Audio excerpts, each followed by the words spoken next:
कुछ cake decoration ऐसे होते हैं जो आपके लिए बहुत ही चैलेंजिंग हो और उस टाइप का केक आपने कभी नहीं बनाया हो। तो मेरे लिए भी ये केक डेकोरेशन कुछ ऐसा ही था और मेरे इस एक्सपीरियंस से आप कुछ नया सीख के ज़रूर जाइएगा। So welcome back to my channel Veera's cake delight. तो चलिए वीडियो शुरू करते हैं। तो यहाँ पे मैं 2 केक टिन ली हूँ जिसमें मैंने रेड वेलवेट केक बेक किया है। अगर आपको इस रेड वेलवेट केक की रेसिपी चाहिए तो मेरे चैनल पे अपलोडेड है, आप कमेंट कीजिएगा तो मैं उसे भी आपके साथ शेयर कर दूँगी, या फिर आप प्लेलिस्ट वीरास केक गैलरी में भी आप चेक कर सकते हैं, उसमें आपको मिल जाएगा। तो एक जो केक है वो मैं थोड़ा सा बड़ा साइज़ ली हूँ और एक जो है वो छोटा वाला केक टिन में, यानी कि एक केक टिन मैं 4 इंच का ली हूँ तो दूसरा वाला केक टिन मैं 6 इंच का ली थी। इतना का मैं डिफरेंस रखी थी। तो देखिए, क्योंकि मुझे ना ये 5 ट्रक केक बनाना है जो कि बिना फॉन्डेंट के होना चाहिए। एंड मैं यूट्यूब पे सर्च मार के, इंस्टाग्राम पे सर्च मार के थक गई कि काश मुझे कोई ऐसी जो डिज़ाइन है मिल जाए जो मैं डायरेक्टली क्रीम से बना सकूं। बट क्रीम से ना कोई भी केक डेकोरेशन नहीं मिला, जो भी था सारा कुछ फॉन्डेंट से था। वो इसलिए भी मोस्टली लोग फॉन्डेंट से बनाते होंगे क्योंकि इसमें इतने सारे पीसेज होते हैं कि अगर आप क्रीम से करिएगा तो कहीं ना कहीं वो थोड़ा सा उसका जो बेस है वो वीक होने की पॉसिबिलिटी होती है, और फॉन्डेंट से वो चारों तरफ से सिक्योर हो जाएगा। तो मैं इसे फुल क्रीम से ही बनाऊंगी और फॉन्डेंट के जगह पे मैं कैसे क्या यूज़ की हूँ वो आपको वीडियो में मिल जाएगा देखने को। तो मेरे लिए ये फर्स्ट एक्सपीरियंस था और इस टाइप का केक मैं फ़र्स्ट टाइम ही बना रही हूँ। बटरफ्लाई कार, नॉर्मली जो भी डिज़ाइन होते हैं वो सारे तो बनाए थे, बट ये 5 ट्रक का डिज़ाइन होता है ना, वो देखिए इस टाइप का। ये जो पिक भी आया हुआ है इसमें पूरे फॉन्डेंट, सेमी फॉन्डेंट केक है ये यूज़ किया हुआ है। अंदर में जो है गनाश से सिक्योर है, तो फिर वो कैसे करेंगे। तो यहाँ पे सबसे पहले तो मैंने जो बड़ा वाला स्क्वायर ली थी उसका पीछे रखी हूँ पोर्शन, और जो छोटा वाला स्क्वायर था उसका आगे रखी हूँ। और जो बड़ा वाला पोर्शन का साइड्स मैंने कट किया था। वीडियो को आप फास्ट फॉरवर्ड करके नहीं देखिएगा, स्लोली देखिएगा तो आपको सब कुछ समझ में आराम से आएगा। उसके बाद जो साइड वाला पोर्शन था जो मैंने कट किया स्टार्टिंग में, उसे मैं बीच में रखी हूँ। तो यहाँ पे सबसे आगे में मैं प्लेस करूँगी छोटा वाला पोर्शन।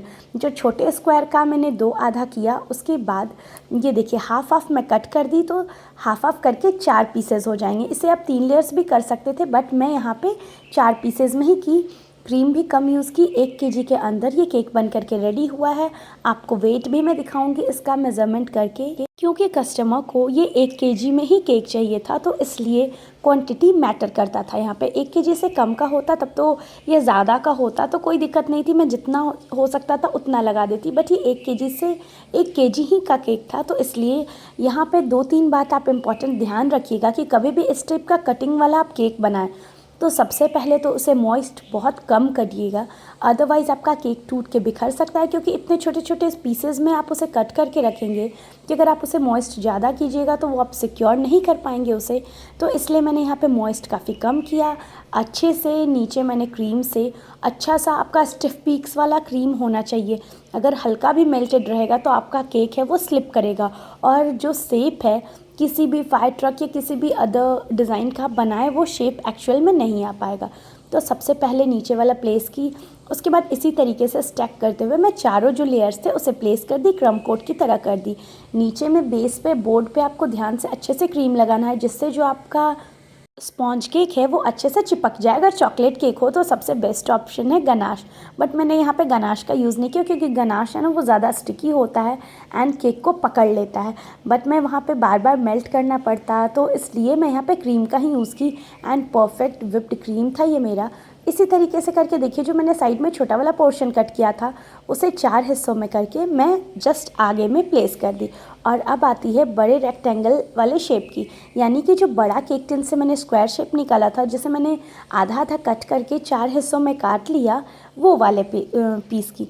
तो उसे भी मैं एक एक करके इस तरीके से नीचे बोर्ड पे क्रीम लगाई, फिर पहला लेयर प्लेस किया, उसके ऊपर क्रीम लगाई। हल्का सा मॉइस्ट करना है, स्पेशली नीचे वाले लेयर्स को तो बहुत ही कम मॉइस्ट कीजिएगा। अगर आपका केक काफ़ी सॉफ्ट और मॉइस्ट है तो बिना मॉइस्ट किए भी आप काम चला सकते हैं, क्योंकि केक है ना आपको स्टैंड करना ज़्यादा ज़रूरी है। अगर आप मॉइस्ट ज़्यादा कर देंगे, प्रेशर ज़्यादा पड़ेगा, तो फिर आपका जो केक है सेट होने में भी ज़्यादा टाइम लेगा, और इससे आप कहीं ट्रैवल करके या कोई कस्टमर लेके आए या फिर आप भी पहुंचाएंगे तो वो ले जाने में परेशानी होगी। और एक काम और कर सकते हैं, मेरा तो ये बगल का ही ऑर्डर था तो मैंने यहाँ पे कोई भी स्ट्रॉ इंसर्ट नहीं किया।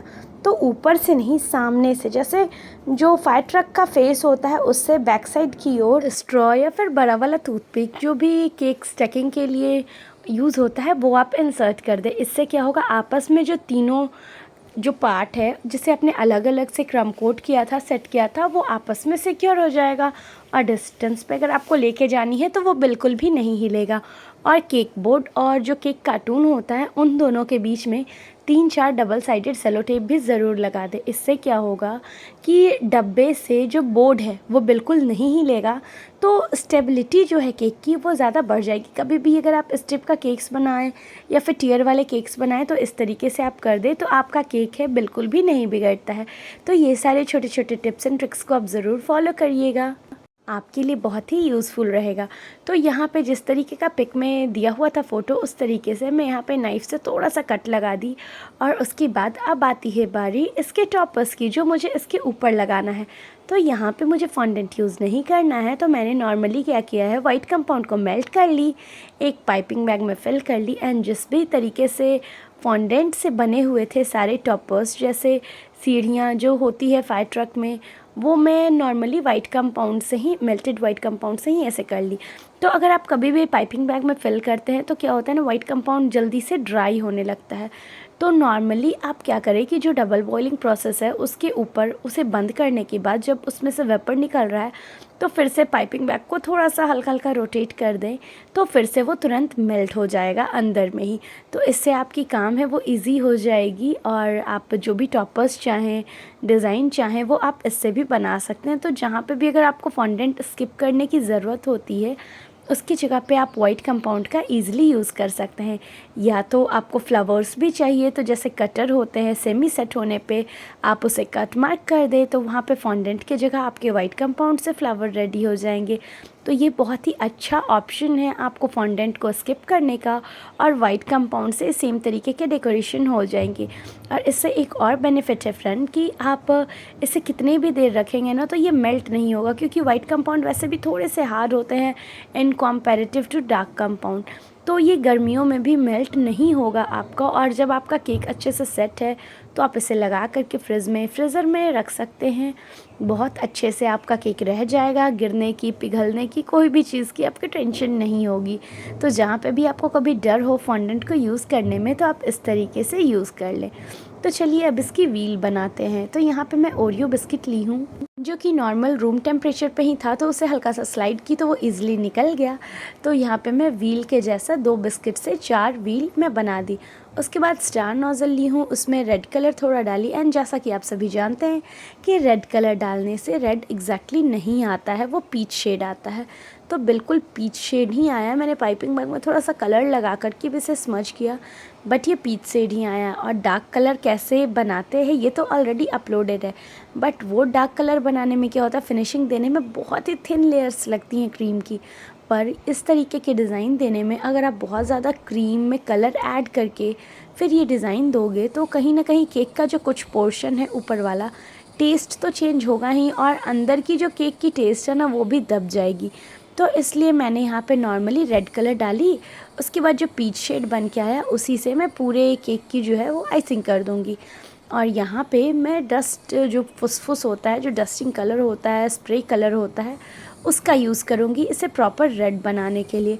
क्योंकि मैंने कस्टमर को साफ बोल दिया था कि ये सुपर जैसा रेड उसमें दिख रहा है एंड वो बटर क्रीम के साथ एंड फॉन्डेंट में तो प्रॉपर रेड आ ही जाते हैं, पर ये सारे क्रीम केक्स में ना डार्क शेड देना, और वो भी इतना ज़्यादा, थोड़ा बहुत देना हो तो मैं दे देती या फिर मैं इससे भी बना सकती थी। पर मेरा जो मेन प्रायोरिटी है फ्रेंड, वो मैं ये कोशिश करती हूँ कि मैं कस्टमर को अच्छा दूँ, मीन्स टेस्ट वाइज भी, लुक वाइज भी अच्छा रहे and specially taste wise and health wise तो बहुत ज़्यादा मैटर करता है। कि अगर अब मैं इसमें बहुत ज़्यादा भरपूर मात्रा में कलर दे देती, बच्चे को ही खाना है, वहाँ पे बहुत सारे बच्चे भी रहेंगे, तो फिर वो कहीं ना कहीं हेल्थ इश्यू तो होगा। डस्टिंग कलर होती है, ये कॉर्नफ्लोर से बनता है, तो आप इसका थोड़ा सा यूज़ करेंगे ना तो काफ़ी ज़्यादा डार्क शेड मिल जाता है। तो इस तरीके से ये ड्राई आउट हो जाता है और ईज़िली आप ये कलर को खाने वाला ही होता है, पर इन कंपैरिजन टू लिक्विड और जेल फूड कलर ये वाला सेफ़र साइड होता है। इसलिए मैंने यहाँ पे डस्टिंग करके थोड़े थोड़े डिस्टेंस से ये कर दी। उसके बाद ग्रे कलर से जिस तरीके का डिज़ाइन दिया हुआ रहता है फायर ट्रक में, ग्रे कलर कैसे बनाना है, तो ब्लैक कलर को आप अगर नॉर्मल व्हिपिंग क्रीम में मिलाएंगे, व्हिप्ड क्रीम में, तो आपका ग्रे कलर बन के रेडी हो जाएगा। अलग से आपको ग्रे कलर परचेस करने की ज़रूरत नहीं है। जैसे रेड कलर को डालने से पीच कलर बनता है, बिल्कुल उसी तरीके से ब्लैक कलर को आप ऐड कीजिएगा तो ग्रे कलर बनेगा। और इस तरीके से करके मैं जो ग्रे वाला एरिया है उसको फिल कर दी। एंड छोटे वाले स्क्रैपर जो होते हैं, या फिर मैं एक और ऑप्शन बताती हूँ कि ये स्क्रैपर एक्चुअली में क्या है। जो शर्ट आते हैं मॉल से ख़रीदते हो या फिर आप कोई भी शॉप से ख़रीदते हो, तो शर्ट के कॉलर में कहीं कहीं पे इस टाइप के स्ट्रिप्स होते हैं। वो स्ट्रिप्स का यूज़ करके आप छोटे छोटे स्क्रैपर बना सकते हैं। कहीं पे तो आपको बोर्ड वाला देता है, लेकिन इस टाइप के जो प्लास्टिक के स्ट्रिप्स होते हैं मोस्टली कॉलर के अंदर में या कॉलर के पीछे में, ये दो जगह आपको इजीली शर्ट में ही से मिलता है। और मेरा ये शर्ट वाला ही स्क्रैपर है, ये मैंने कहीं से ख़रीदा नहीं है, कुछ भी नॉर्मल हस्बैंड का शर्ट में था तो उसी के कॉलर में से मुझे निकल गया था। तो मैं एक बार देखी थी, इसमें डिज़ाइन भी बने हुए थे डिफरेंट टाइप के, प्लेन भी, तो साइड से मैं कट कर ली। कट किया हुआ आपको अनइवन दिख भी रहा होगा, उससे मैं एज अ स्क्रैपर कर ली। क्योंकि आप बड़े वाले स्क्रैपर या पैलेट नाइफ इसमें चलाएंगे तो कहीं ना कहीं वो डिज़ाइन है साइड का बिगड़ सकता है एंड स्मूथ भी नहीं होगा। उसके बाद जैसा कि पिक में था, फ्रंट में ये ग्रे कलर से एंड पूरे केक के साइड्स में बॉर्डर पे भी पूरा ग्रे कलर से ही बॉर्डर दिया हुआ था, जैसे आउटलाइनिंग होती है किसी भी चीज़ की, बिल्कुल उस तरीके से। तो सारा चीज़ मैं फ़ोटो को बार बार ओपन करके देख रही थी एंड वो किस तरीके से बना हुआ है उस तरीके से ही एज़ इट इज़ मैं बनाने की कोशिश कर रही थी। क्योंकि ये सारे चीज़ उस केक में फॉन्डेंट से बने हुए थे, बट मुझे फॉन्डेंट से नहीं, ये क्रीम से ही बनाना था, तो इसलिए मैं सारा कुछ क्रीम से बनाई। एंड ट्रस्ट मी फ्रेंड्स, आप सर्च मार लीजिएगा फायर ट्रक केक, आपको कहीं भी क्रीम वाला केक नहीं मिलेगा। हर जगह सिर्फ फॉन्डेंट केक्स ही आ रहे थे। एंड फॉन्डेंट क्या होता है ना कि एक तरीके से इजी भी है क्रीम केक के कंपैरिजन। वो आप बनाइए आराम से, सेट करने के लिए आप वो सारे काम पहले भी करके रख सकते हैं। एक दिन पहले भी आप बना के फॉन्डेंट के सारी चीज़ रख दीजिए, अगले दिन बस केक बनाइए, उस पर प्लेस कर दीजिए, ये सारी मेहनत बच जाती है। कॉस्ट फॉन्डेंट थोड़ा कॉस्टली तो होता है, बट मेहनत को काफ़ी ज़्यादा वो बचा लेता है। तो क्रीम से थोड़ा सा तो टेंशन है, बट कोई नहीं, जब कस्टमर को नहीं पसंद है तो हम लोग कस्टमर के अकॉर्डिंग ही बनाएंगे। फिर देखिए, जो मैंने सीढ़ियाँ बनाई थी उसे इस तरीके से मैं स्टिक कर दी। अब दूर से देख के किसे पता चलेगा कि ये फॉन्डेंट है या चॉकलेट? बोलिए आप ही, लग रहा है क्या कि ये फॉन्डेंट नहीं चॉकलेट से हमने बनाया है? तो बस इसी तरीके से आप आराम से जुगाड़ लगाएं, थोड़ा सा दिमाग लगाएं। कोई भी ऑर्डर आपको आए तो पैनिक तो बिल्कुल नहीं होना है, थोड़ा सा पेशेंस रखिए और धीरे धीरे करके आप भी सब कुछ सीख जाइएगा। कोई भी चीज़ शुरुआत ज़ीरो से ही होती है। मैंने भी केक बनाना जब स्टार्ट किया था उस वक्त मुझे डिज़ाइनिंग, नोज़ल के नेम, नोज़ल की क्या डिज़ाइन बनेगी या कौन सा केक डिज़ाइन किस नोज़ल से बना हुआ है ये समझ में नहीं आती थी। बट अब जब मैं कोई भी डिज़ाइन देखती हूँ तो मुझे सबसे पहले आइडिया आ जाता है कि ये डिज़ाइन इस नोज़ल से बना हुआ है। तो बस धीरे धीरे ऑब्जर्वेशन से ही आप भी इस स्किल को पा सकते हैं। तो नॉर्मली अगर आपके पास कोई ऑर्डर आए या कोई केक डिज़ाइन आपको पसंद आ रहा है, आपको वो बनाना हो, तो सबसे पहले तो उसे ऑब्ज़र्व करिए कि उसमें क्या क्या यूज़ किया हुआ है और कौन कौन सा नोज़ल यूज़ किए हुए हैं, उसके जो फ्लावर्स हैं वो किस शेप के हैं, स्टार नोज़ल यूज़ किया हुआ है, लॉन्ग टिथ नोज़ल है या फिर 2D नोज़ल है। धीरे धीरे करके अगर आप इन चीज़ों को ऑब्ज़र्व करने लगेंगे ना, तो सारे केक डेकोरेशन आपके लिए बहुत ही ईजी हो जाएंगे। उसके बाद जैसा कि उस केक में दिया हुआ था इस तरीके से मार्किंग की हुई थी, तो मैंने यहाँ पे जो थोड़ा सा पोर्शन उस दोनों केक का बच गया था उसे पतले पतले स्ट्रिप्स में मैं काट ली।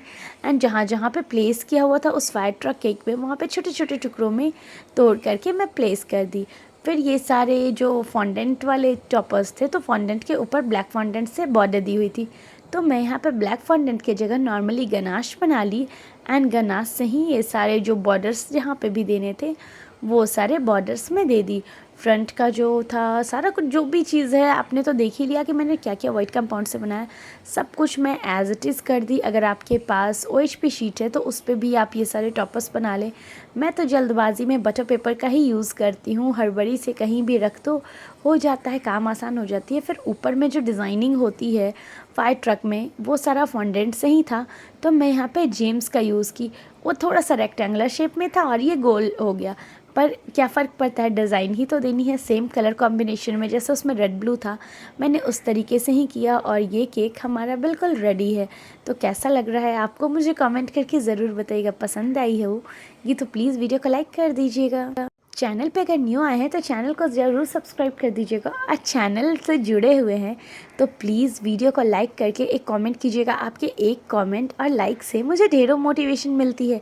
जब मैं मोटिवेट होंगी तभी तो आपके लिए और डेली न्यू वीडियोस ला पाऊँगी, कुछ नया सिखा पाऊँगी आपको। तो लाइक ज़रूर कर दीजिएगा। अगर आपको लाइक करने नहीं आता तो डबल क्लिक कर दीजिए वीडियो पे, ऑटोमेटिक वीडियो में लाइक आ जाएगी। तो ये देखिए जैसे जेम से मैंने सारा डिज़ाइनिंग दे दी, और बस ये छोटू सा मैंने फॉन्डेंट यूज़ कर दिया क्योंकि मैं चॉकलेट से बनाना भूल गई। तो फिर मुझे लगा अब फिर से दोबारा मेल्ट करके कौन करने जाएगा, और जब मुझे कस्टमर को ये केक देना था बस उसके 10 मिनट पहले ही मुझे याद आया, इसलिए ये सेट भी नहीं हुआ था, पर ऊपर से स्पॉन्ज केक के ऊपर रखना था, तो इसलिए मैंने इसे प्लेस कर दिया और कस्टमर के अकॉर्डिंग हमारा केक रेडी है ना, बिल्कुल फॉन्डेंट वाला केक क्रीम में, इतना ईजी तरीके से। तो जब मुझे ये ऑर्डर मिला मैंने सोचा था कैसे पूरा करूँगी, पर देखिए ना कितनी काम आसान हो गई। और ये देखिए इसका वेट 1000 ग्राम, 49 ग्राम, 50 ग्राम के तो मेरे ये केक बोर्ड थे, तो ये 1000 के अंदर, यानी कि टोटल जो 1 केजी का केक होता है वो आपको 900 ग्राम तक आ जाता है। तो 100 ग्राम एक्स्ट्रा जो भी टॉपर्स वॉपर्स हो गए उसके अंदर 2 कपकेक भी मैंने सेम तरीके के लगा दिए। और ये रहा बर्थडे बॉय। तो कमेंट में हैप्पी बर्थडे ज़रूर लिख दीजिए। Thank you so much for watching.